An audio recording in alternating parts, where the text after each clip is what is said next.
जय हिंद साथियों, स्वागत है आपको हमारे चैनल पीसीएस दर्पण पे। देख रहे हैं दोस्तों, बिहार डीएलएड एंट्रेंस एग्जाम के जो क्वेश्चंस बैंक है 2022 से लेकर 2024 तक का, वो हम लोग कर रहे हैं। अब इस बुक का इंट्रोड्यूस कराने की आप लोगों को जरूरत नहीं, डेली वाइज पे यदि आप करते होंगे दोस्तों। ठीक है, देखिए आज हम लोग जो करने वाले हैं वो है सेट नंबर 10, जो पूछे गए हैं कब, ये 4/4/2024 के फर्स्ट शिफ्ट में पूछे गए क्वेश्चन। चलिए हम लोग इस क्वेश्चंस को लगा के देखते हैं कि कैसा क्वेश्चंस पूछे गए थे 4/4/2024 में क्वेश्चंस को। ठीक है, तो आइए इस सेशन को स्टार्ट करते हैं दोस्तों। इससे पहले आप हमारे चैनल पर नए हैं तो सब्सक्राइब कर लीजिएगा, ताकि नेक्स्ट ऑन वीडियो सबसे पहले आप तक पहुंचेंगी। Previous year solve paper of Bihar DElEd entrance exam set number 10 4/4/2024 के फर्स्ट शिफ्ट का क्वेश्चन पार्ट 1 जनरल हिंदी का है। देखिए जनरल हिंदी में क्वेश्चन क्या आए थे।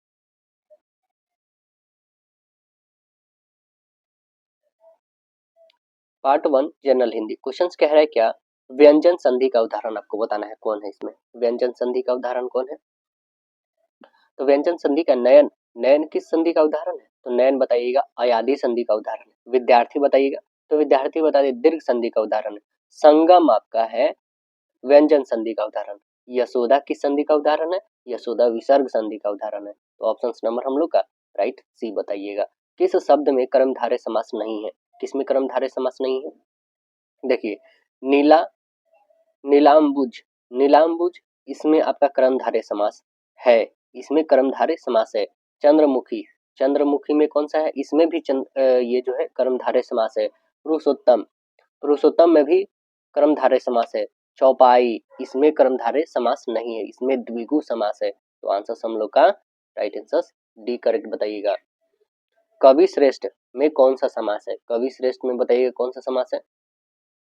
तो कवि श्रेष्ठ में आप आंसर बता देंगे तत्पुरुष समास है। कौन है? तत्पुरुष समास। आंसर से बनाएंगे तत्पुरुष समास दो या दो से अधिक शब्दों के मेल से बना एक ऐसा शब्द होता है जिसमें पहला पद को गौण तथा दूसरे पद को प्रधान माना जाता है। तो चलिए हम लोग गद्यांश देखते हैं और इसे पढ़ते हैं। क्या है गद्यांश में? कह रहा है कि पहली बोलती फिल्म आलम आरा बनाने वाली फिल्म आर्देशीर एम ईरानी थे। वे ही सावक सिनेमा के नए दौर की शुरुआत करने वाले निर्माता निर्देशक थे। उन्होंने हॉलीवुड की सो बोट फिल्म से प्रेरणा लेकर इस फिल्म का निर्माण किया था। इस फिल्म ने भारतीय सिनेमा जगत में क्रांति ला दी। उस समय ना तो कोई गीतकार था और ना ही कोई संगीतकार। उन्होंने फिल्म के लिए गानों की धुनों स्वयं ही चुनी।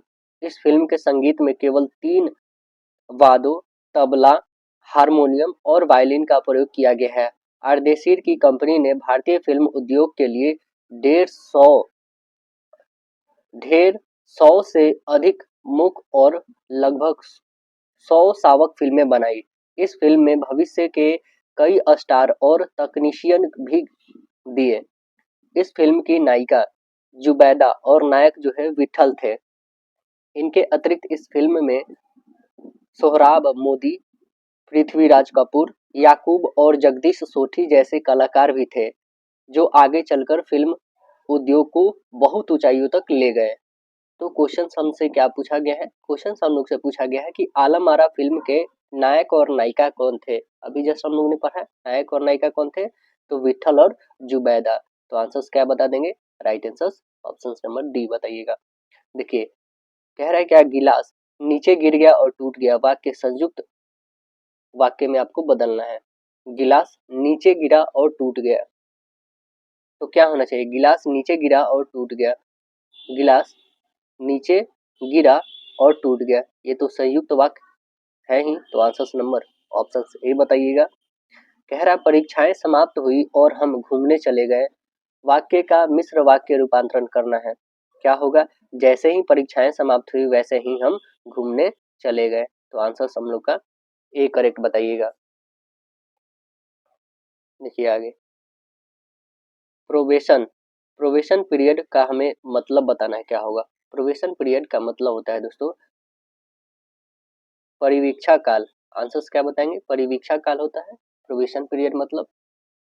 एरिया का हमें बताना है क्या मतलब होता है। एरिया का मतलब क्या होता है? क्षेत्र। आप बताएंगे एरिया का मतलब क्षेत्र। आंसर्स ए बताएंगे। टांग उड़ाना मुहावरे का अर्थ क्या होगा? टांग अड़ाना मुहावरे का अर्थ क्या होगा? टांग अड़ाना मतलब अड़चन डालना, मदद करना, प्रभाव डालना। टांग अड़ाना, तो आंसर बताएंगे अड़चन डालना, टांग अड़ाना का मतलब। आंसर ए बताइएगा। क्वेश्चन है क्या, इनमें से कौन सा वाक्य जो है अशुद्ध है, मतलब गलत है। तो आइए देख लेते हैं कौन सा इसमें गलत है। पहला है क्या, शिष्य यज्ञ के लिए लकड़ी लाया, वह शहर के वह शहर के खिलौने लाकर बेचता है, लड़की झूले से गिर गई, राधा कृष्ण का मंदिर प्रसिद्ध है। तो इसमें कौन अशुद्ध निकला, अशुद्ध निकला वह शहर के खिलौने लाकर बेचता है। होना क्या चाहिए था, वह शहर से खिलौने लाकर बेचता है, शहर के नहीं शहर से होगा यहाँ पे। तो ऑप्शन नंबर हम लोग का बी करेक्ट बताइएगा। दो ताकतवर लोग इस बीच में गिर गए, इस चीज को गिरा पाए, दो ताकतवर लोग इस चीज को गिरा पाए, इसमें कौन सा पदबंध है, ये जो रेड कलर का दिख रहा है आपको बताएंगे, दो ताकतवर लोग, बताइए। तो आंसर बता देंगे, इसमें विशेषण नहीं है, क्रिया भी नहीं, सर्वनाम नहीं है, खुद लोग मतलब संज्ञा है। ऑप्शन सी करके बताइएगा। कह रहा है कि वह नृत्य देख रहा है, प्रयोग का आधार पर वाक्य आपको भेद बताना है। वह नृत्य देख रहा है तो क्या हो गया, वह नृत्य देख रहा है मतलब कृत्यवाच्य, वो क्रिया कर रहा है। ऑप्शन नंबर सी बताएंगे। सलमा घर जाती है, वाक्य कैसा है, सलमा घर जाती है, तो ये वाक्य सिंपल है, सरल। आंसर सी बताएंगे। भारत का चहुमुखी विकास हो रहा है, इस वाक्य में कौन सी शब्द शक्ति प्रयुक्त हुई है, कौन सी शब्द शक्ति प्रयुक्त हुई है, तो आंसर बताएंगे लक्षणा। कौन सी हुई है, लक्षणा। और शब्द शक्ति के तीन भेद है, कौन कौन है, अभिधा, लक्षणा और व्यंजना है। आंसर हम लोग का यहाँ पे तो बी करेक्ट होगा। कह रहा है कि राम ने मोहन से कहा, तुम्हारे चेहरे से सठता झलक रही है। मोहन ने तत्काल उत्तर दिया, ओह मेरे चेहरा ओ तो मेरे चेहरा दर्पण है। इस वार्तालाप में किस शब्द शक्ति का प्रयोग हुआ है, मतलब कि मोहन ने कहा कि तुम्हारे चेहरे से जो है सठता झलक रही है ना, लेकिन उत्तर में तत्काल मोहन ने बोला कि ओह तो मेरा चेहरा जो है क्या शीशा है, मतलब आईना है क्या, दर्पण है। तो इसमें क्या बोला जा रहा है एक दूसरे के बीच में, यह व्यंजना होगा। ऑप्शन नंबर सी बताइएगा। कह रहा है कि तरनी तनुज तट तमार तरुवर बहुछाए में कौन सा अलंकार है, बहुत आसान से आप बता पाएंगे, त त त त त, है ना, देख रहे हैं ना कितने बार रिपीटेड, सीधे आप कहाँ आएंगे, अनुप्रास अलंकार के पास, फोटोकॉपी। ऑप्शन सी बताएंगे। तो रूप है किरण में, सौंदर्य है सुमन में, कौन सा अलंकार है, इसमें अलंकार बताइए। तो आंसर बताएंगे, इसमें है उल्लेख अलंकार। कौन सा है, उल्लेख अलंकार। ऑप्शन नंबर डी करेक्ट बताइएगा। देखिए, निम्नलिखित में से कौन सा अलंकार, कौन सा शब्दालंकार नहीं है, ये बता रहे हैं, निम्नलिखित में से कौन सा शब्दालंकार नहीं है, कौन सा नहीं है बताइए। तो आप बताएंगे ऑप्शन नंबर बी, वीणा जो है शब्दालंकार नहीं है, नहीं तो श्लेष शब्दालंकार है, उपमा शब्दालंकार है, व्युत्कृति शब्दालंकार है। आगे देखें, बरे न हुजे गुणन बिनु विरद बढ़ाई पाया, कहत कहत धतूरे सो कनक गहनो गढ़ न जाया। प्रस्तुत पंक्ति में कौन सा अलंकार है, तो ये कौन सा अलंकार है इसमें, तो आंसर बताएंगे, इसमें अर्थांतरयास अलंकार है, अर्थांतरयांश अलंकार है। ऑप्शन नंबर सी बताएंगे, अर्थांतरयास अलंकार है। जहाँ किसी सामान्य बात का विशेष बात से तथा विशेष बात का सामान्य बात से समर्थन किया जाए, वहां पे अर्थांतर न्याय अलंकार होता है, अर्थांतर न्याय अलंकार होता है। कह रहा है रति रति शोभा शब रति के शरीर की में कौन सा अलंकार है, रति रति शोभा शब रति के शरीर की कौन सी अलंकार है इसमें, इसमें अलंकार आप बताएंगे यमक। कौन सी है अलंकार, यमक अलंकार है। कालिंदी कुल कंदम कालिंदी कुल कंदम्ब की डारिणी में कौन सी अलंकार है, इसमें कौन सा अलंकार है, इसमें है अनुप्रास अलंकार। आंसर से बताएंगे अनुप्रास। छंद के कितने प्रकार होते हैं, छंद के कितने प्रकार होते हैं, तो छंद के 3 प्रकार होते हैं। आंसर बी करेक्ट बताएंगे, कौन कौन, मात्रिक छंद, वर्णिक छंद और मुक्तक छंद होते हैं। कोई भी छंद किससे विभक्त रहता है, किससे विभक्त रहता है, कोई भी छंद, तो आप बताएंगे चरणों और यति दोनों से, चरण और यति दोनों से। आंसर सी बताइएगा। वीर गाथा काल के सर्वश्रेष्ठ कवि माने जाते हैं, वीर गाथा काल के सर्वश्रेष्ठ कवि माने जाते हैं, कौन माने जाते हैं बताएंगे। चंद्रबदाई। कौन माने जाते हैं? चंद्रबदाई। आंसर्स ये बताएंगे, चंद्रबदाई।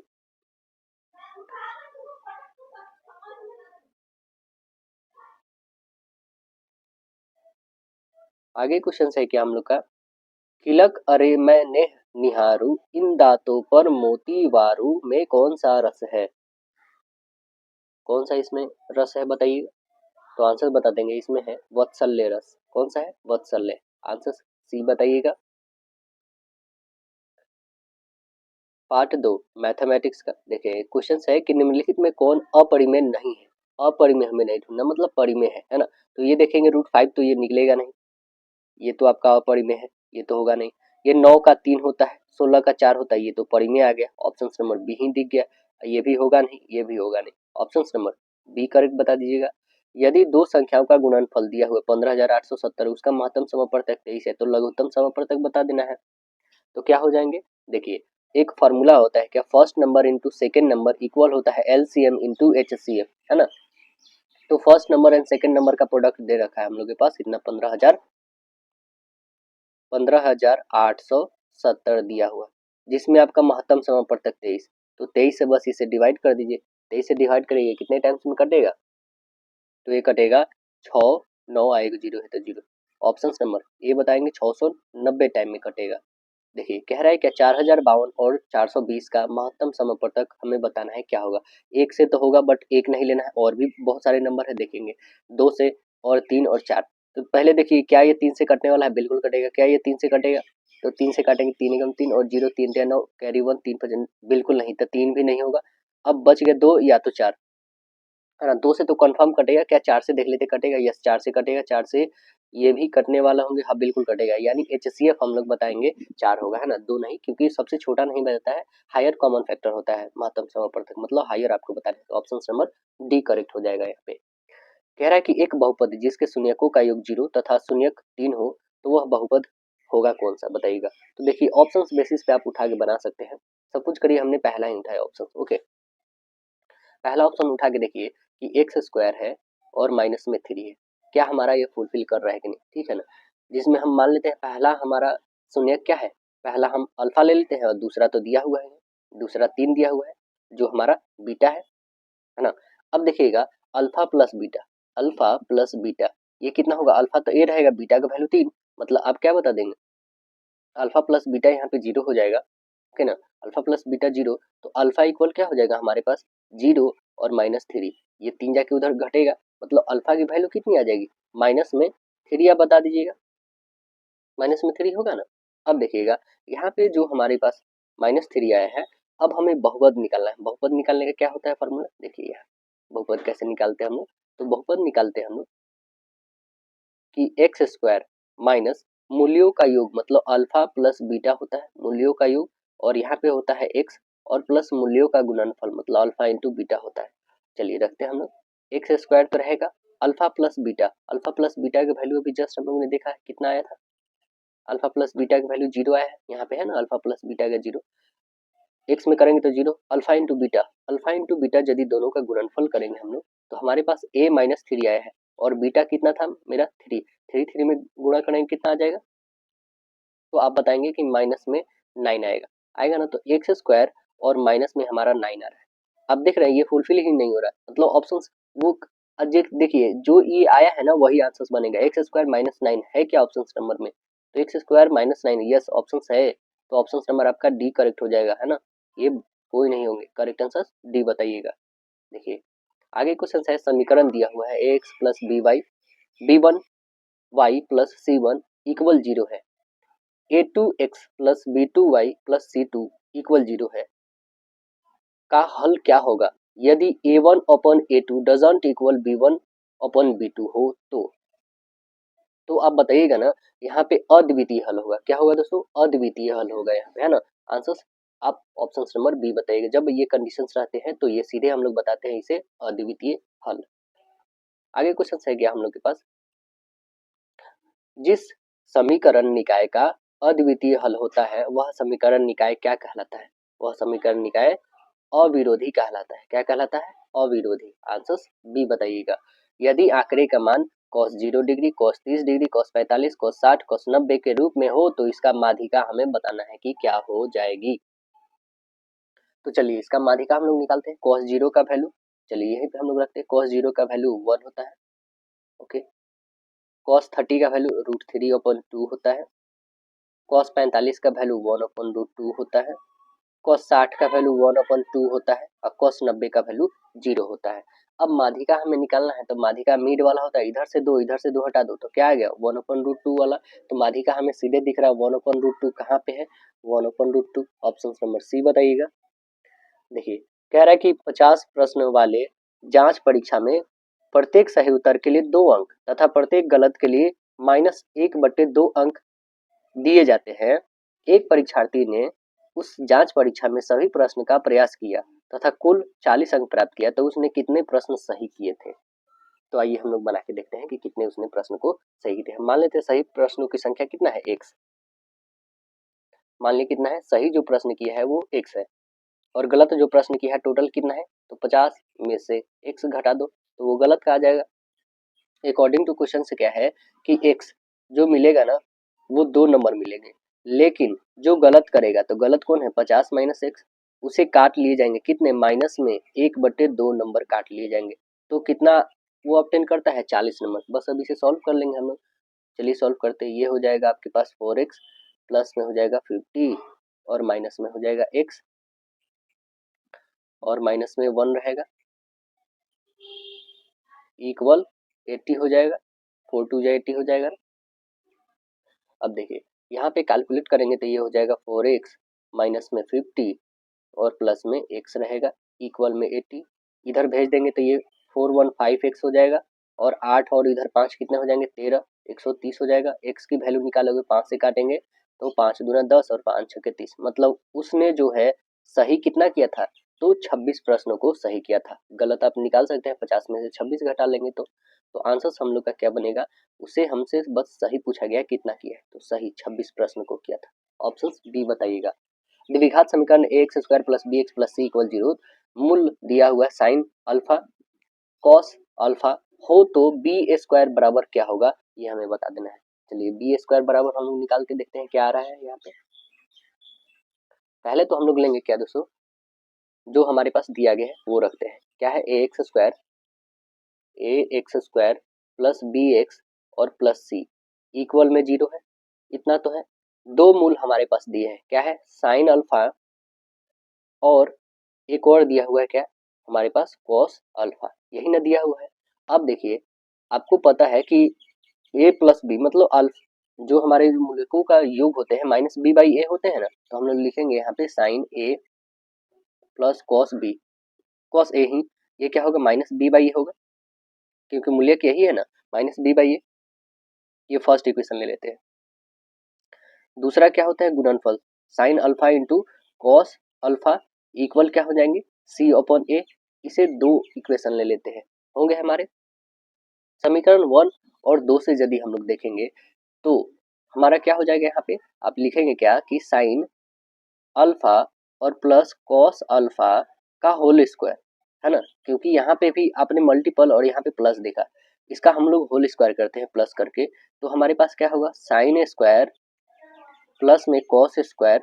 अल्फा यहाँ पे अभी हटाते हैं ठीक है ना, उससे कोई दिक्कत नहीं, अल्फा आप लिख के भी बना सकते हैं। देखिए तो sine square plus cos square plus 2ab हो जाएगा ना, इसका 2 कॉस और इंटू साइन हो जाएगा होगा ना 2ab। तो ये हमारे पास नेक्स्ट इक्वेशन आ गया तीसरा इक्वेशन। तो आप समीकरण में 1 2 और 3 ये तीनों से हम लोग देख सकते हैं क्या, इसे हम लोग थर्ड इक्वेशन ले लेते हैं। अब तीनों इक्वेशन से आप देखेंगे ना कि B square upon B upon में ए स्क्वायर रखेंगे अल्फा, तो ये हो जाएगा 1 और प्लस 2c अपॉन ए हो जाएगा। तो यहाँ पे लिखेंगे हम लोग बी स्क्वायर इक्वल ए स्क्वायर प्लस 2ac होगा। ऑप्शन नंबर क्या दिख रहे हैं तो राइट आंसर ऑप्शन नंबर हम लोग का ए हो जाएगा A square plus 2ac। Option number क्या बनेगा A square plus 2ac। Right answer A बताइएगा। कह रहा है कि 12,750 रुपया में 25 रुपए के मूल्य वाले कितने से शेयर खरीदे जा सकेंगे जबकि दलाली प्रति शेयर 1/2 है।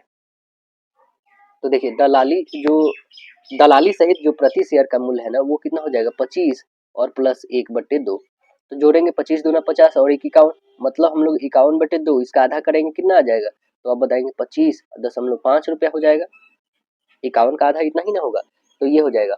और शेयर की कुल संख्या कितनी है, तो शेयरों की कुल संख्या निकालने के लिए हम लोग कितना है 12,750 रुपया है ना, इसी को किससे डिवाइड करना है, इस वाले से 25.5 से डिवाइड कर दीजिए। दशमलव हट के 10 ऊपर चला जाएगा, इसको काटिए इससे, तो आपके पास आ जाएंगे टोटल शेयरों की संख्या 500। ऑप्शन नंबर बी करेक्ट बताइएगा। कह रहा है कि एक मिक्सी 360 रुपया की नगद अदायगी तथा 390 रुपये की 3 समान किस्तों में खरीदी गई है। यदि ब्याज की दर 16% वार्षिक हो तो मिक्सी का नगद मूल्य क्या होगा। क्या हो जाएगा नगद मूल्य, चलिए इसे हम लोग सॉल्व करके देखते हैं। मान लेते हैं नगद जो अदायगी का बाद जो है शेष राशि वो कितना हो जाएगा पी रुपया होगा, ठीक है। प्रत्येक किस्त की राशि कितनी हो जाएंगी, तो आप बताएंगे P into 1 plus N. N आप समझ रहे हैं ना, एन मतलब कहने का जितनी किस्त के लिए बताया जा रहा वो है एन इंटू आर हो जाएगा, एन इंटू आर। अपॉन में क्या हो जाएगा, अपॉन में हमारे पास 100 होगा, है ना। और अपॉन में लिखेंगे n plus N into N minus 1, upon लिखेंगे हम लोग 2 इंटू 100, है ना। और यहाँ पे आर रहेगा, बस यहाँ पे फुलफिल करिए। n का मतलब क्या है आप समझ रहे हैं, यहाँ पे किस्तों की संख्या, जो किस्त है टोटल किस्त कितने हैं 3 है ना, यहाँ पे बोल रहे हैं 3 समान मासिक किस्त, तो ये n के जगह पे 3 रखना है आपको। तो चलिए इसे सॉल्व करिए। पी आपका तो फाइंड करना है 360 रुपया की ये खरीदारी, पी हमें निकालनी है 1 प्लस 3 इंटू 16 अपॉन हो जाएंगे हमारे 12 इंटू 100, अपॉन में लिखेंगे ये 3 किस्त के लिए है, 3 इंटू यहाँ पे इसमें घटाएंगे तो 2 और इंटू 16 अपॉन में कितने बचेंगे 2 इंटू 100 और इंटू 12, ये होंगे ना। अब जो कटने वाले होंगे इसे हम लोग काटते हैं। देखिए क्या क्या कट जाएंगे आपके 390 और यहाँ पे आ जाएंगे 75/25, इसे आप काट सकते हैं, है ना। इक्वल में हमारा p इंटू 26/25 बचेगा, इसे काट सकते हैं आप। काटिएगा तो p की वैल्यू आपके पास जो आ जाएंगी वो कितने हो जाएंगे 1140 रुपया। ये तो हमारा p निकल गया, लेकिन हमें बताना है मिक्सी का नगद मूल्य क्या होगा। तो नगद मूल्य कैसे फाइंड करेंगे, ये भी इंक्लूड करेंगे तभी तो नगद मूल्य फाइंड होगा ना। तो ऐड करिए और बताइए कितने हो जाएंगे 6 4 10, और ये हो जाएंगे आपके पास ऑप्शन नंबर सी करेक्ट होगा 1500 रुपया। देखिए आगे क्वेश्चन है क्या हम लोग के पास, कह रहा है क्या कार्तीय तल में स्थित किसी बिंदु जो है 4-5 कोटि का मान क्या होगा। कोटि का मान बताना आपको, है ना। तो कोटि और अक्ष आपको समझ में आना चाहिए, कोटि और भुज क्या होता है। तो देखिए कोटि किसको कहते हैं दोस्तों, कोटि पता है, कोटि कहते हैं वाई निर्देशांक को, है ना। कोटि किसे वाई को कहते हैं और भुज एक्स को कहते हैं। तो हमें कोटि का बताना है, कोटि क्या है, कोटि हमने अभी जस्ट बताया वाई, और भुज क्या है एक्स है। तो एक्स पहले होता है वाई बाद में, तो आंसर क्या बता देंगे ऑप्शन नंबर बी, हमें कोटि तो पूछा है ना, तो ऑप्शन नंबर बी करेक्ट होगा। आगे देखिए ये दो बिंदु को मिलाने वाले रेखाखंड के मध्य बिंदु का निर्देशांक क्या होगा, ये हमें बता देना है। तो आइए यहाँ पे हम लोग बनाते हैं, क्या हो जाएगा निर्देशांक। देखिए ए है यहाँ पे और यहाँ पे बी है। ए का निर्देशांक दिया हुआ है कितना 22 और 20 दिया हुआ है, ठीक। और बी का भी दिया हुआ है कितना 0 और 16 दिया हुआ है। हमें इन दोनों के मिड पॉइंट निकालना है ना, ये एक्स एंड वाई निकालना है। चलिए एक्स वाई मध्य बिंदु निकालने के लिए क्या करते हैं x1 और प्लस x2 अपॉन 2 होता है, और फिर यहाँ पे y1 प्लस y2 अपॉन 2 होता है ना। तो निकालेंगे एक्स वाई, ये हो जाएगा आपके पास 22 दिया हुआ है प्लस 0 अपॉन में ये x1 होगा ये x2 होगा दोस्तों, ठीक है। अपॉन में 2 हो जाएगा y1 क्या है आपके पास 20 है, और प्लस y2 क्या है 16 अपॉन 2 हो जाएगा। 22 को आधा करेंगे तो 11, और यहाँ पे दोनों को ऐड करेंगे तो 36 का आधा 18, मतलब आपने देखा क्या है, तो 11 18 दोनों पॉजिटिव में है, तो आंसर 11 18 एक्स वाई की वैल्यू आ जाएगा। देखिए है क्या, यस ऑप्शन नंबर आपका पास बी करेक्ट है। देखिए कह रहा है कि निम्नांकित आकृति में यदि L जो है पैरेलल M है, N एक तिर्यक रेखा है, तो x degree plus y degree का वैल्यू क्या हो जाएगा। देखिए ये आपको बताए दोस्तों, ये 120 है ना, तो ये 120 होगा, ये तो आपको पता है। अब देखिए ये एक स्ट्रेट लाइन मान ले तो ये कितने हो जाएंगे, ये 120 तो ये 60 हो जाएगा 160। अब देखिए जब ये 160 हो गया तो आपको पता है कि ये और ये दोनों का सम x प्लस वाई, ये संगत रेखाएं जो होती हैं इन दोनों का सम जो है 180 होता है। तो 180 जिसमें इसका 60 आ गया तो y की वैल्यू आप नहीं बता लोगे, y की वैल्यू कितनी हो जाएंगी, y की वैल्यू आप घटा लोगे तो 120 हो जाएगी। मतलब दोनों का सम सीधे से हम लोग याद रखेंगे कितना होता है, 180 होता है। ऑप्शन नंबर बी याद रखिएगा। आगे क्वेश्चन है क्या कि ज्यामिति निर्माण द्वारा निम्नलिखित में से कौन सा अनुपात एक रेखाखंड को विभाजित करने के लिए संभव नहीं है। बताइए कौन नहीं है संभव। तो आप ये तो संभव है 1:16, 3:1 भी है और इसका तो 2 हो जाता है, इसका 3 हो जाता है, ये भी संभव है, लेकिन कि ये संभव नहीं है दोस्तों। तो ऑप्शन नंबर डी करेक्ट बताइएगा। किसी त्रिभुज के लिए डैश संभव है, 2 अधिक कोण, 2 न्यून कोण, 2 समकोण, प्रत्येक कोण 60 डिग्री से बड़ा। देखिए ये तो पहले बात होगा नहीं, 2 समकोण तो होगा क्या, नहीं। एक ही त्रिभुज में 2 समकोण हो गया मतलब 180 और तीनों का जोड़ ही 180 होता है, तो ये तो बिल्कुल हटा दीजिए पहले ही।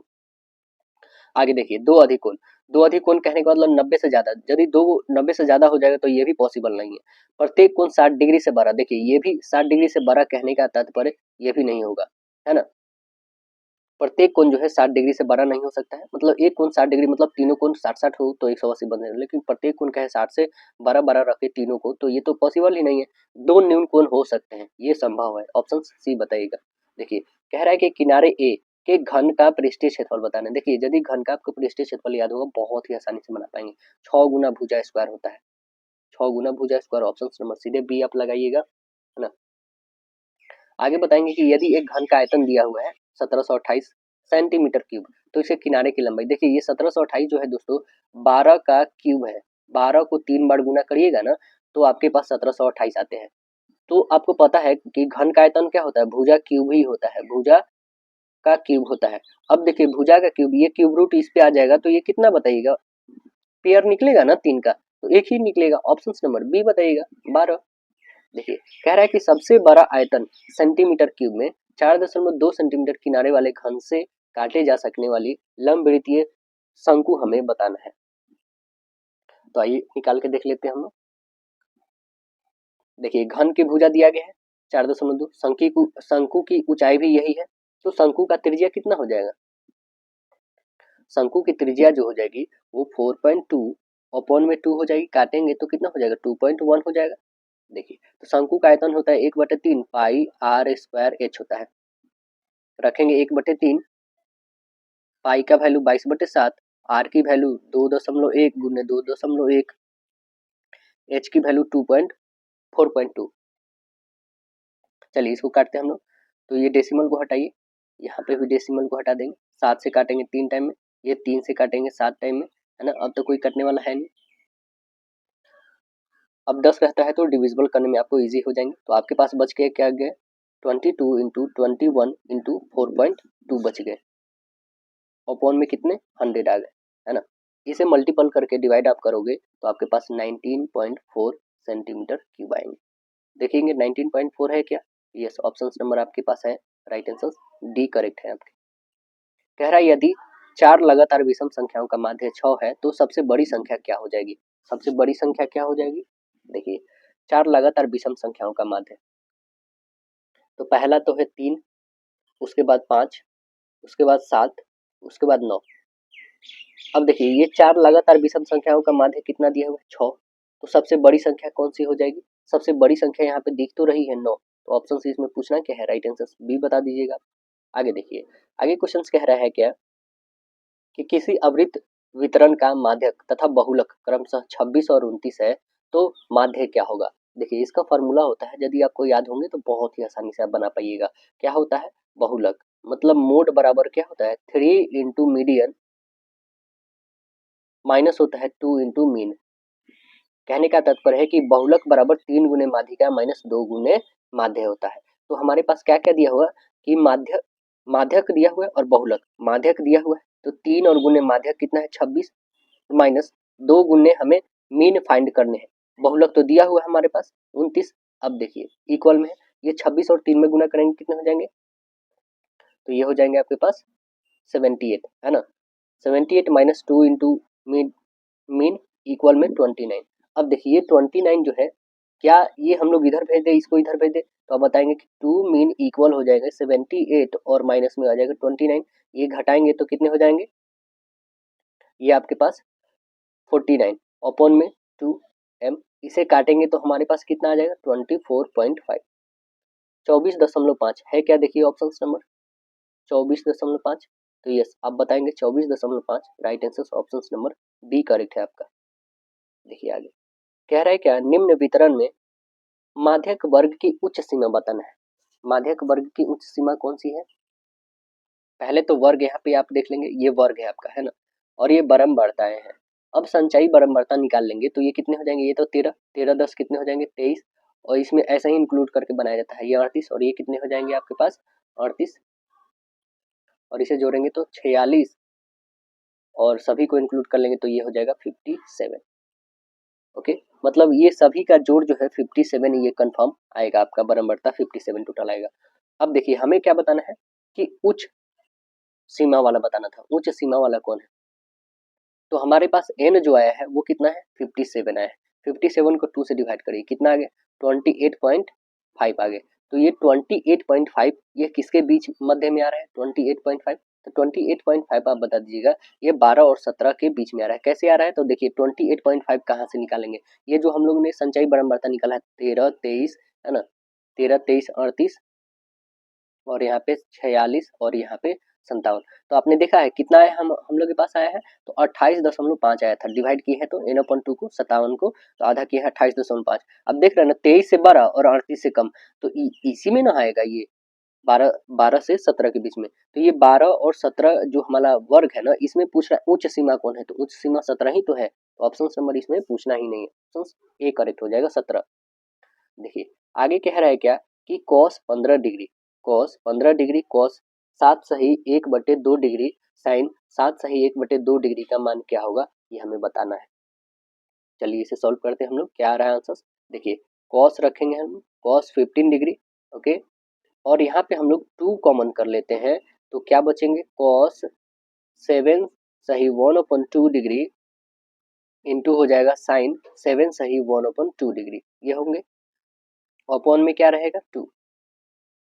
अब देखिए इसे हम लोग क्या लिखेंगे कि cos 15 degree into sine 15 degree, upon में क्या हो जाएगा 2 होंगे ना। अब इसे हम लोग आगे प्रोसेस करके लिखेंगे क्या कि 2 cos 15 degree sine 15 degree upon में 4 होंगे, इक्वल कितने हो जाएंगे साइन 30 डिग्री अपॉन में 4, इसका वैल्यू लिखेंगे 1/2 गुने 1/4 मतलब 1/8, देखिए है क्या, तो ऑप्शन नंबर बी करेक्ट है आपका। आगे क्वेश्चन है कि साइन 47 डिग्री बट्टे कॉस 43 डिग्री, देखिए तो यहाँ पे लिखते हैं हम लोग साइन 47 को हम लोग लिख सकते हैं साइन 90 माइनस 43, इतना तो लिख सकते हैं, और कॉस को रहने देते हैं 43, तो ये कितने हो जाएंगे हमारे पास कॉस 43 आ जाएगा ऊपर में, और नीचे भी कॉस 43 आ जाएगा, क्या ये कैंसिल हो जाएगा, क्या ये सी ऑप्शन आएगा, मतलब एक यस। आगे देखिए यदि sine alpha plus sign beta बराबर 2 है तो cos square alpha plus cos square beta का वैल्यू क्या हो जाएगा, तो देखिए ऐसा जब कंडीशंस दिया हो हमारे पास पहले से ऑलरेडी, साइन यहाँ पे लिखते हैं हम लोग क्या है sine alpha plus sign beta equal 2 दिया हुआ है, अब लिखेंगे हम लोग साइन अल्फा इक्वल 1 है ना, और साइन बीटा इक्वल भी 1, ये तो होंगे क्योंकि 1 1 जोड़ के तो 2 आया होगा ना, तो ये हो जाएगा, तो ए इक्वल आप बताओगे, ए इक्वल क्या हो जाएंगे कि यहाँ पे जो भी हो अपॉन में 2, मतलब ये इसके इक्वल नहीं हो, फिर ये बीटा इक्वल आप बता दोगे ना, ये जो होगा अपॉन में 2 रहेगा, सपोज कर लो यहाँ पे कुछ नहीं है, ओके यहाँ पे कुछ नहीं है। अब देखिए यह हमें जो फाइंड करनी है कॉस स्क्वायर अल्फा और प्लस कॉस स्क्वायर बीटा, तो ये कैसे लिखेंगे हम लोग cos square doesn't equal upon 2, और प्लस लिखेंगे हम लोग क्या cos square doesn't equal upon 2, तो इसे सॉल्व करेंगे मतलब इसका वैल्यू है 0, कहने का मतलब डजंट इक्वल कहने का मतलब यहाँ पे 0 है ना, तो इस 0 का वैल्यू 0 और यहाँ पे भी 0, मतलब क्या हो जाएगा हमारे पास 0, ऑप्शन नंबर क्या बताएंगे राइट आंसर ए बताइएगा, यहाँ पे क्या हो जाएगा 0, राइट आंसर ए बताइएगा। पार्ट 3 साइंस का है, क्वेश्चन है कि निम्नलिखित में कौन सी क्रांति ने खाद्यान्न उत्पादन की वृद्धि में सहयोग किया है, कौन सी क्रांति है बताइए, तो वह क्रांति का नाम है हरित क्रांति। आंसर से बताएंगे भारत में हरित क्रांति की शुरुआत कब होती है? 1966 टू 1967। उस समय तृतीय पंचवर्षीय योजना चल रही थी, है ना, उसी समय स्टार्ट हुआ था। आगे क्वेश्चन है क्या, श्वसन किस प्रकार की अभिक्रिया है? श्वसन किस प्रकार की अभिक्रिया है बताएंगे? तो आंसर बताइएगा श्वसन जो है एक तरह के उपचयन अभिक्रिया है, संयोजन अभिक्रिया है, अपचयन है या फिर ऊष्मा शोषी है। तो आंसर क्या बताएंगे? आंसर बताएंगे उपचयन अभिक्रिया। आंसर ए करेक्ट हो जाएगा। निम्नलिखित में से किसे जो है फल पकाने में प्रयोग किया जाता है? फल पकाने में किसका प्रयोग किया जाता है बताइएगा? फल पकाने में एथिलीन का प्रयोग किया जाता है ना। तो आंसर से यहाँ पे बनेगा C2H4। Option number B correct बताइएगा, C2H4। आगे क्वेश्चन है निम्नलिखित में से कौन सा एक उप धातु है? उप धातु हमें बताना है, कौन सा है इसमें बताइए? सिलिकॉन, सोडियम, मैग्नीशियम या सल्फर, कौन सा है इसमें बताइएगा? तो आंसर बता देंगे इसमें, ऑप्शन नंबर ए है। कौन है? सिलिकॉन एक क्या है दोस्तों? तो उप धातु है। सिलिकॉन क्या है? एक उप धातु है। क्वेश्चन है प्रोकैरियोटिक कोशिका में डीएनए होता है। क्या होता है डीएनए? तो डीएनए जो होता है परमाणु झिल्ली से घिरा हुआ नहीं है। ऑप्शन नंबर डी करेक्ट बताइएगा। ऐसे प्रोकैरियोटिक की विशेषताएं बहुत सारी हैं, जैसे नाभिकीय पदार्थ के चारों ओर किसी प्रकार की झिल्ली का जो है अभाव वो करता है। आगे क्वेश्चन से क्या है कि छुई मुई के पौधों को पत्तियों का झुकना किसके कारण होता है? छुई मुई के पौधे की पत्तियों का झुकना किसके कारण होता है? तो आंसर बताएंगे स्फीति दबाव में परिवर्तन के कारण। ऑप्शन नंबर ए बताएंगे स्फीति दबाव में परिवर्तन के कारण होता है। ओजोन परत में हास्य किनके कमी के कारण होता है? किसके कारण होता है ये बताना है। तो क्लोरोफ्लोरोकार्बन से होता है। ऑप्शन नंबर सी बताएंगे CFC। रक्त में कैल्शियम की मात्रा का नियंत्रण निम्नलिखित में से किस अंतः स्रावी ग्रंथि के द्वारा होता है? किसके द्वारा होता है? तो आंसर बता देंगे ये होता है पैराथायराइड के द्वारा होता है। ऑप्शन नंबर सी पैराथायराइड के द्वारा होता है। पैराथायराइड ग्रंथियां जो है थायराइड के पीछे में स्थित होती है। पैराथायराइड ग्रंथियां का मुख्य कार्य जो है पैराथायराइड हार्मोन PTH बनाना होता है। निम्नलिखित में से कौन सा पुरुष स्थिरीकरण का एक विधि है? कौन सा है बताएंगे? तो आंसर बता दिएगा ये है वैक्सोटोमी, जिसको हम लोग नसबंदी के नाम से जानते हैं। आंसर ए बताएंगे नसबंदी। 20 मीटर प्रति सेकंड की रफ्तार से एक सरल रेखीय पथ चल रही है। बस का त्वरण 4 मीटर प्रति सेकंड स्क्वायर है, तो 2 सेकंड के बाद इसकी चाल क्या हो जाएगी? 2 सेकंड के बाद इसकी चाल क्या हो जाएगी? जब आपके पास u 20 दिया हुआ है 20 मीटर पर सेकंड, a दिया हुआ है 4 मीटर पर सेकंड स्क्वायर, टाइम दिया हुआ है 2 सेकंड, तो अब v इक्वल क्या होता है? u प्लस AT होता है ना। बस रखिए यहाँ पे फॉर्मूला, u का 20 दिया हुआ है, a का वैल्यू 4 दिया है गुने 2, तो लिखेंगे यहाँ पे 4 दूना 8 और 20 8 28 मीटर प्रति second. Option number D correct हो जाएगा। आगे क्वेश्चन है कि ऊर्जा का व्यावसायिक मात्रक बताइएगा। ऊर्जा का व्यावसायिक मात्रक क्या होगा? किलोवाट घंटा। किलोवाट घंटा होगा। ऑप्शन नंबर सी करेक्ट बताएंगे। 1 किलोवाट घंटा बराबर कितना जूल होता है? 3.6 गुने 10 के पावर 6 जूल के बराबर होता है। 1 किलोवाट को यूनिट भी कहा जाता है। 1 यूनिट बराबर क्या होता है? P into N into T upon 1000 होता है। आगे क्वेश्चन है P और T और N समझ रहे हैं कि नहीं? P एंड T कहने का मतलब है कि P मतलब विद्युत शक्ति पावर, है ना, और N कहने का मतलब विद्युत इकाइयों की संख्या, और T मतलब तो समय आपको पता है जो घंटा में रहेगा। जिसमें लोहा भी तैर सके वैसा धातु कौन सा है? जिसमें लोहा भी तैर सके वो कौन सा धातु है? उसमें लोहा भी डालिएगा तो तैरेगा, तो आप बताएंगे वो मरकरी है। ऑप्शन नंबर डी बताइएगा। बाद बाकी तो सॉलिड रूप में होते हैं, यही लिक्विड फॉर्म में होता है मरकरी। ऑप्शन डी बताइएगा। स्पष्ट प्रतिध्वनि सुनने के लिए मूल ध्वनि तथा प्रध्वनि के बीच कम से कम कितना समय अंतराल अवश्य होना चाहिए? कितना समय अंतराल होना चाहिए? तो आंसर बताएंगे 0.1 सेकेंड, है ना। कहने का मतलब है 1/10। ये भी आज यदि फ्रैक्शन से मिले तो 1/10 बताइएगा आंसर, और यदि डेसिमल में मिले तो 0.1 सेकेंड। आगे है निम्नलिखित में से भारत के किस राज्य में सोपानिक फार्मिंग बहुत प्रचलित है? सोपानिक फार्मिंग कौन से राज्य में होता है सबसे ज्यादा? उत्तराखंड में। आंसर डी बताएंगे, पहाड़ी इलाका है वहां पे, इस कारण। आगे क्वेश्चन है पहाड़ी इलाका में सोपानी कृषि ही लगभग होती है। निम्नलिखित में से कौन सा ओजोन परत का मुख्य कार्य है? अल्ट्रावायलेट किरण को सीमित मात्रा में आने देना, ऑक्सीजन को कम करना, नाइट्रोजन को बढ़ाना, उपयुक्त में से कोई नहीं। ऑप्शन नंबर ए बताइएगा। अल्ट्रावायलेट को कम सीमित मात्रा में भेजना। रोकता है। वन्य जीव पारिस्थितिकी तंत्र में महत्वपूर्ण है क्योंकि इसमें क्या होता है, क्योंकि इसमें जो होता है औषधि उपयोगी होता है, कृषि महत्व होता है और आर्थिक महत्व होता है। ऑप्शन नंबर डी सभी होंगे इसमें। भारत का पहला पवन ऊर्जा संयंत्र स्थापित किस राज्य में किया गया था, बताइए किस राज्य में हुआ था पहला? बिहार में, पंजाब में, गुजरात में, असम में। तो आंसर बताएंगे यह हुआ था गुजरात में। ऑप्शन नंबर सी करेक्ट बताएंगे, है ना। 2023 में गुजरात के द्वारा इसे पीछे छोड़ने से पहले तमिलनाडु भारत में पवन ऊर्जा में अग्रणी था, है ना। और भारत में पवन ऊर्जा का विकास 1986 में हुआ था। कहाँ कहाँ हुआ था? महाराष्ट्र में हुआ था, गुजरात में हुआ था, तमिलनाडु में, है ना, ये सभी में हुआ था। उस समय 55 किलोवाट के टरबाइन से पहले फॉर्म स्थापित किया गया था। हमारे घरों में जो विद्युत आपूर्ति की जाती है वह कितना डीसी एसी होता है, बताएंगे। तो आंसर बताएंगे वो होता है 220 वोल्ट एसी होता है। ऑप्शन सी करेक्ट बताएंगे। कह रहा है कि विद्युत चुंबक बनाने के लिए प्रायः किस पदार्थ के छड़ का उपयोग होता है? किस पदार्थ के छड़ का उपयोग होता है, बताएंगे। इस्पात का, पीतल का, इनमें से कोई नहीं, नरम लोहा का। आंसर बताएंगे नरम लोहा। आंसर सी करेक्ट हो जाएगा। देखिए आगे कह रहा है सामान्य नेत्र के लिए दूर बिंदु बताना है। सामान्य नेत्र के लिए जो दूर बिंदु होती है वो कितना होते हैं?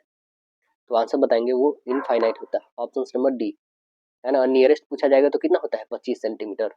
नियरेस्ट 25 और दूरस्थ अनंत होता है। देखिए पार्ट 4 सोशल स्टडीज। अमेरिका का पता किसने लगाया? अमेरिका का पता बताइए किसने लगाया? तो आंसर बताएंगे कोलंबस। अमेरिका का पता किसने लगाया था? कोलंबस ने।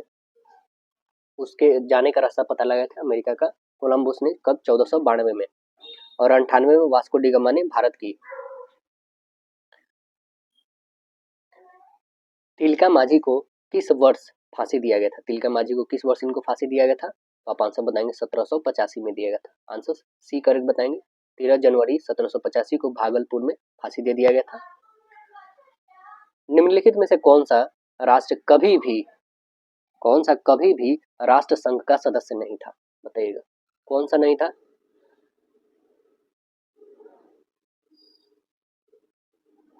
तो आंसर बताएंगे संयुक्त राज्य America. Option number A correct बताएंगे। राइट आंसर ए बनेगा। आगे है द्वितीय विश्व युद्ध में कांग्रेस का ब्रिटेन के प्रति रवैया कैसा रहा था? ब्रिटेन के प्रति कैसा रवैया था? तो आंसर बता देंगे इसका रवैया था विरोधी का। ऑप्शन बी बताएंगे विरोधी का था। आगे क्वेश्चन है क्या कि पेरिस शांति समझौता कब हुआ था? पेरिस शांति समझौता बताइए कब हुआ था? 1919 में। कब हुआ था? 1919 में। आंसर बी करेक्ट बताएंगे। पेरिस शांति समझौता 32 देशों के राजनयिकों ने इसमें भाग लिए थे। आगे है क्या दाचीग्राम जो जम्मू कश्मीर में स्थित है क्या है? दाचीग्राम क्या है? तो दाचीग्राम एक राष्ट्रीय उद्यान है। ऑप्शन बी बताएंगे दाचीग्राम राष्ट्रीय उद्यान। इसका स्थापना 1981 में हुआ था, 1981 में हुआ था। जिम कार्बेट कहाँ है? तो जिम कार्बेट आपको बता दे उत्तराखंड में स्थित है। भारत का पहला राष्ट्रीय वन्य जीव उद्यान कौन सा है? जिम कार्बेट है। 1936 में स्थापना हो गया था। और इसका तो दाचीग्राम का 1981 में हुआ था और उसका 1936 में हो गया था। कौन सा मापक विधि सबसे अधिक मान्य है? कौन सा मापक विधि सबसे ज्यादा मान्य है? निरूपक भिन्न सबसे ज्यादा मान्य है। ऑप्शन नंबर बी करेक्ट बताइएगा। आगे क्वेश्चन है निम्नलिखित में से कौन सा कथन सही नहीं है? आइए देख लेते हैं कौन सही नहीं है। कह रहा है भारत जो है विश्व में फलों का दूसरा सबसे बड़ा उत्पादक है। बिल्कुल सही है। भारत विश्व में सब्जी का सबसे बड़ा नहीं है, सेकंड लार्जेस्ट है। सेकंड लार्जेस्ट है दोस्तों। तो ऑप्शन नंबर हमें बी ही मिल गया, सही नहीं है। Option B correct. और देख लेते फलों, सब्जी और मसालों उत्पादन में बागवानी कहते हैं, बिल्कुल सही है। उत्तर प्रदेश भारत में गेहूं का सबसे बड़ा उत्पादक है, बिल्कुल सही। और चीनी उत्पादक में सबसे अग्रणी महाराष्ट्र है और गन्ना उत्पादन में उत्तर प्रदेश आगे है। हजीरा विजयपुर जगदीशपुर पाइपलाइन इस राज्य से होकर नहीं गुजरता है? कौन से राज्य से होकर नहीं गुजरता है बताइए? हजीरा विजयपुर जगदीशपुर पाइपलाइन जो है महाराष्ट्र से होकर नहीं गुजरता है। आंसर डी बताइएगा, है ना। आगे क्वेश्चन है मैग्रोव का सबसे अधिक विस्तार बताइए कहां पे हुआ है? तो मैग्रोव का सबसे ज्यादा सुंदरबन में। Answer B. मुंबई हाई क्यों प्रसिद्ध है? खनिज तेल हेतु, ऑप्शन नंबर ए बताएंगे, खनिज तेल हेतु प्रसिद्ध है। भारत में कुल कितने डाक क्षेत्रों में बांटा गया, भारत को कुल कितने डाक क्षेत्रों में बांटा गया है? आंसर बताएंगे 9, राइट आंसर डी बताएंगे 9। भारत में पिन कोड की प्रणाली कब शुरू हुआ था? 1974 में, 1974 में। बिहार में अतिजल दोहन किस तत्व के संक्रमण बढ़ा है? किस तत्व का संक्रमण बढ़ा है? बिहार में जो है अतिजल दोहन से किस तत्व का संक्रमण बढ़ा है? तो आंसर बता देंगे, यह बढ़ा है आर्सेनिक का। आंसर बी बताएंगे, आर्सेनिक का। भारत में सर्वप्रथम 1983 में पश्चिम बंगाल में आर्सेनिक के द्वारा जल प्रदूषण का मामला सामने आया था, सबसे पहले। आगे है, क्या स्वतंत्र एवं निष्पक्ष चुनाव कराने की जिम्मेदारी किसको है? चुनाव आयोग का। आंसर बी बताएंगे, किसका है? चुनाव आयोग का है। संविधान के भाग 15 में, है ना, अनुच्छेद 324 में से लेकर के 329 तक जो है निर्वाचन आयोग का तथा निर्वाचन से संबंधित प्रावधान दिए गए, 324 से लेकर 329 तक। लोकसभा का कार्यकाल कितने वर्षों का होता है? लोकसभा का कार्यकाल 5 वर्षों का होता है। ऑप्शन बी करके बताइएगा। लोकसभा का अनुच्छेद लोकसभा जो है होगा वो किस अनुच्छेद में है? अनुच्छेद 81 में है, 81। विधानसभा का नेता कौन होते हैं? विधानसभा का नेता बताइएगा, मुख्यमंत्री होते हैं विधानसभा का नेता। ऑप्शन बी बताएंगे। और यह किस आर्टिकल में है? 170 में है, अनुच्छेद 170 में है। आगे क्वेश्चन है क्या कि भारत के संविधान के अनुसार निम्नलिखित में से कौन सा स्वतंत्रता के अधिकार में शामिल नहीं है? बताइए कौन नहीं है? भाषा एवं अभिव्यक्ति की स्वतंत्रता है, शस्त्र धारण करने की स्वतंत्रता ये बिल्कुल नहीं है, ऑप्शन नंबर बी करेक्ट हो जाएगा। संगठन बनाने की है स्वतंत्रता, किसी पेशे को स्वीकार करने की भी स्वतंत्रता है, ऑप्शन बी करेक्ट है। राज्यसभा के सभापति कौन होते हैं? उपराष्ट्रपति। ऑप्शन बी करेक्ट बताएंगे, कौन होते हैं? उपराष्ट्रपति होते हैं। भारत में निष्पक्ष निर्वाचन की प्रक्रिया के संचालन का दायित्व किस पर होता है? बताइएगा, किस पे होता है? निर्वाचन आयोग पे होते हैं। आंसर बी बताइएगा। मूलभूत चुनौती में शामिल क्या है? मूलभूत चुनौती में शामिल क्या है? मौजूदा गैर लोकतांत्रिक शासन व्यवस्था को खत्म करना, लोकतंत्र की संस्थाओं और प्रथाओं को मजबूत बनाना, एक संप्रभुत्व और कार्यात्मक राज्य की स्थापना करना। ऑप्शन नंबर उपयुक्त सभी, राइट आंसर डी करेक्ट बताइएगा। पार्ट 5 जनरल इंग्लिश क्वेश्चन है, complete the sentence using appropriate options. I dash working all afternoon and have just finish the assignment. तो आंसर्स क्या बताएंगे यहाँ पे कि I have been working all afternoon and have just finish the assignment. Option number A correct बताइएगा। आगे question है क्या, complete the sentence using appropriate options. You and I dash the obligation. Answers क्या बताएंगे? आंसर्स बताएंगे you and I have fulfilled the obligations. Option number C correct बताइएगा, option C हो जाएंगे।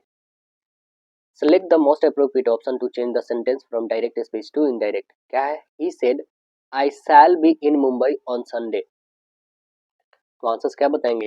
ही said that he would be in Mumbai on Sunday। Option number A ही correct होगा। Select the most appropriate option to change sentence from direct speech to indirect. बनाइए, इसका क्या बनेगा? He is of a very polite nature, she said. तो क्या बनाएंगे? She said that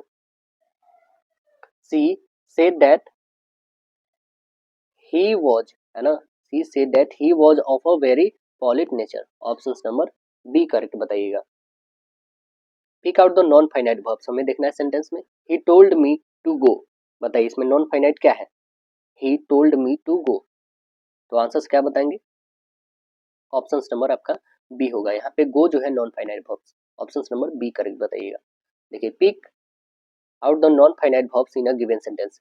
try avoiding being late, इसमें बताइए कौन सा है? तो आंसर बता देंगे, ऑप्शन नंबर डी। अवॉइडिंग और बीइंग जो है दोनों आपका क्या है? नॉन फाइनाइट वर्ब्स है, ऑप्शन डी होंगे। Select sentence, a sentence has been given in active voice out of 4 alternative given below. select the one which best express the same sentence in a passive voice। क्या है हमारे पास? we have bought a new car today, है ना, मतलब हम लोग क्या कर देंगे कि आज जो है एक नई कार को खरीदे हैं।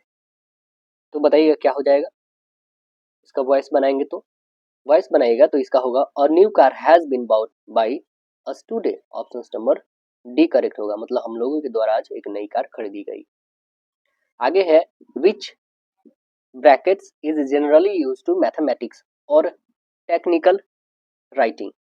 कौन से ब्रैकेट का यूज करते हैं, तो उस ब्रैकेट का नाम है all of these. Square, round और ब्रैसेस सभी का यूज करते हैं। आंसर डी, तीनों का करते हैं, मतलब ये स्मॉल हो गया, मिडिल हो गया है ना, और ये तीनों का करते हैं। What is the purpose of clone in a sentence. Clone का क्या पर्पस होता है, ये क्लोन होता है, ये क्लोन। तो इस क्लोन का क्या तात्पर्य होता है बताइएगा। तो इस क्लोन का मतलब होता है टू इंट्रोड्यूस अ कोटेशन, ये इंट्रोड्यूस करता है कोटेशंस को। ऑप्शन नंबर डी बताइएगा। जैसे डिफिनेशन लिखने से पहले लिखते हैं ना हम लोग, वो fill up the blank with the correct options. Veena was Veena was eager to get dash politics. तो आंसर्स क्या बताएंगे, Veena was eager to get into politics. Option number A बताइएगा। कह रहा है question fill up the blank with the correct options.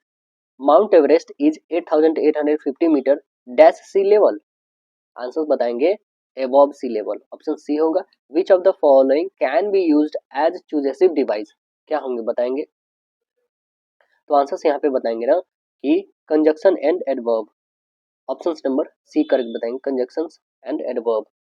देखिए आगे question कह रहा है कि complete the sentence with the most suitable option. Dash Rosie painted her room then she bought a new dresses.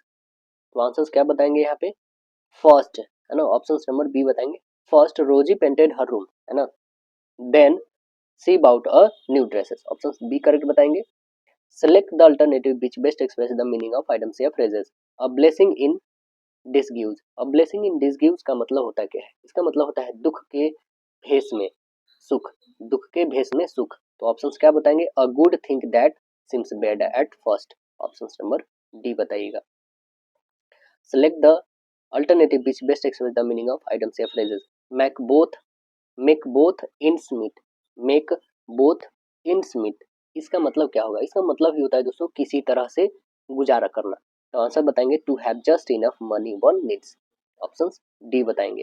Select the most which best express the meaning of items या phrases. क्या है, turn a deaf ear, turn a deaf ear, इसका मतलब होता है दोस्तों आपको बता दे अनसुना करना, मतलब अनसुना भी कर देना है या फिर उदासीन होना।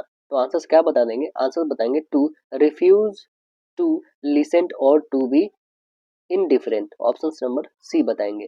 Choose the correct phrase from given option and make a conditional sentence. क्या है हमारे पास, I dash to the London I if I went to London. तो आंसर बता देंगे यहाँ पे कि I would go to the London I if I went to London. Answers A correct बताइएगा। Select the appropriate options. If it was your birthday, I would buy you a present. Which conditional is this? तो answers क्या बता देंगे, answers बता देंगे option number C correct होगा, यहाँ पे सेकंड कंडीशनल होंगे। First fill up the blank with the correct options.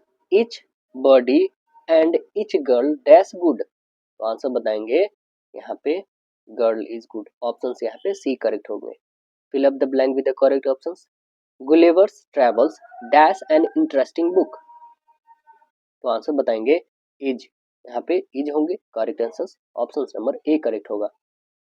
Part number 6 logical and analytical reasoning. देखिए नीचे देखे हमें विषम तत्वों को बताना है, सबसे अलग इसमें कौन है। तो देखिए ये 95 82, 95 में से 82 घटाएंगे 13, 69 56 इसमें से घटाएगा तो 13 ही आएगा, 55 42 इसमें से भी घटाएंगे तो 13 आएगा, लेकिन कि 48 और 34 घटाएगा दोस्तों 4 आ जा रहा है लास्ट में, तो ये तो पूरी तरह से अलग हो गया। Option D.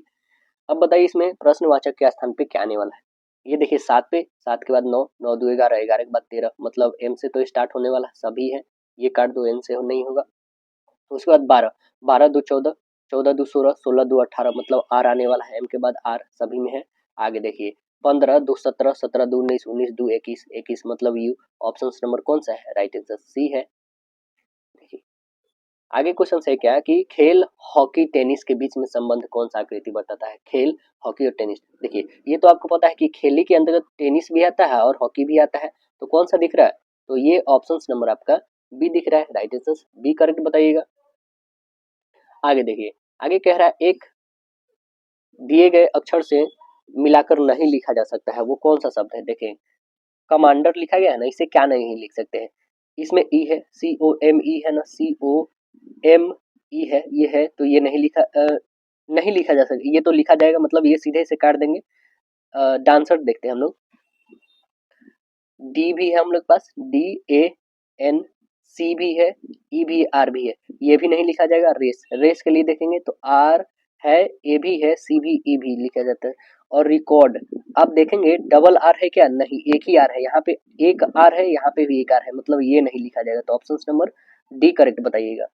देखिए प्लस का अर्थ है माइनस, माइनस का अर्थ है ये, और इसका अर्थ है भाग, और इसका अर्थ है प्लस, तो हमें निम्नलिखित में कौन सा हो जाएगा। देखिए बनाते हैं हम लोग, इसका कहने का मतलब ये गुणा है, ठीक है दोस्तों। देखिए प्लस का अर्थ क्या है, माइनस, यहाँ पे माइनस कर लीजिए, माइनस का क्या अर्थ है, माइनस का अर्थ है कि गुना, और भाग का अर्थ क्या है, भाग का अर्थ है यहाँ पे जोड़ना। चलिए अब इसको हम लोग बना के देखते हैं, तो इसे बनाइएगा तो पहले गुना करेंगे, 12 और 15 में गुना करिएगा तो कितने हो जाएंगे, 180, 180 ये हो जाएंगे हमारे पास, 180, और यहाँ पे ये प्लस है 180, और इसे भी ऐड कर लेंगे हम लोग, तो कितने हो जाएंगे हमारे पास, यहाँ पे लिखते हैं पहले, तो ये हमारे पास 28 माइनस में रहेगा ये, ठीक है, ये 12 है, और गुन्ने 15, और प्लस में 32, यही है ना, इसमें गुना किए हैं तो हम लोग के पास 180 आ गया है, 180, और ये भी प्लस में है, ये भी प्लस में, इस दोनों को ऐड कर लेंगे तो कितने हो जाएंगे 60, मतलब 180 माइनस में है और 60, तो आंसर्स तो हम लोग के पास माइनस में आएगा, 180 में से 60 घटाइएगा तो 20, और वो भी कैसा, माइनस में, ऑप्शन नंबर बी करेक्ट बताइएगा। आगे क्वेश्चन है कि एक दर्जी को कपड़े के एक रोल से शर्ट के कई टुकड़े काटना था, उसने बराबर लंबाई में प्रत्येक रोल के 10 टुकड़े काट दिया, उन्हें 45 कट प्रति मिनट की दर से कटौती की, तो 24 मिनट में कितने रोल काटे जाएंगे, ये हमें बताने हैं, कितने रोल काटे जाएंगे 24 मिनट में, तो सीधे लिखेंगे 45 और गुने 24, और बटे कितने हो जाएंगे 10, बस इसे काट दीजिए, तो 5 से काटेंगे, 5 दूना और 5 से 9 टाइम में, ये 2 से काटेंगे तो 12, 12 नम्मा 108, कितने काटे जाएंगे 108 रोल, ऑप्शन नंबर सी बताएंगे।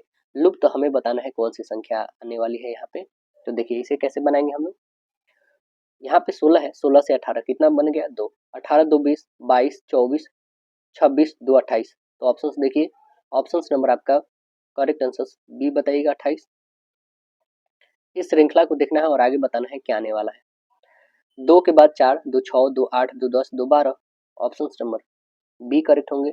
एक कतार में अमृता आगे से 10 जबकि मुकुल के पीछे 25वां और ममता दोनों के बीच में है, यदि कतार में 50 व्यक्ति हैं तो ममता आगे से स्थान उसका बता देना है कितना हो जाएगा।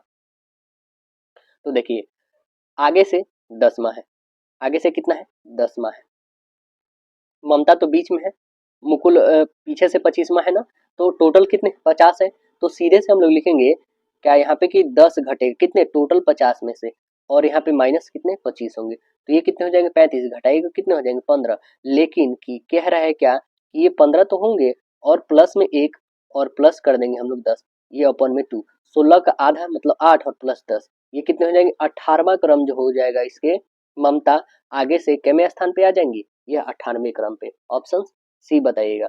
देखिए यहाँ पे कंडीशंस दिए गए हम लोग के प्रश्न के क्या है कि एक कोचिंग संस्था में भौतिक व्याख्याताओं के चयन के लिए मापदंड दिए गए हैं, उम्मीदवार को एक में कह रहा है क्या कम से कम 60% अंक के साथ प्रथम श्रेणी में +2 परीक्षा उत्तीर्ण होना चाहिए, मतलब 12th पास होना चाहिए। बी में कह रहा है कम से कम 65% अंक के साथ भौतिकी में BSc पास किए हो।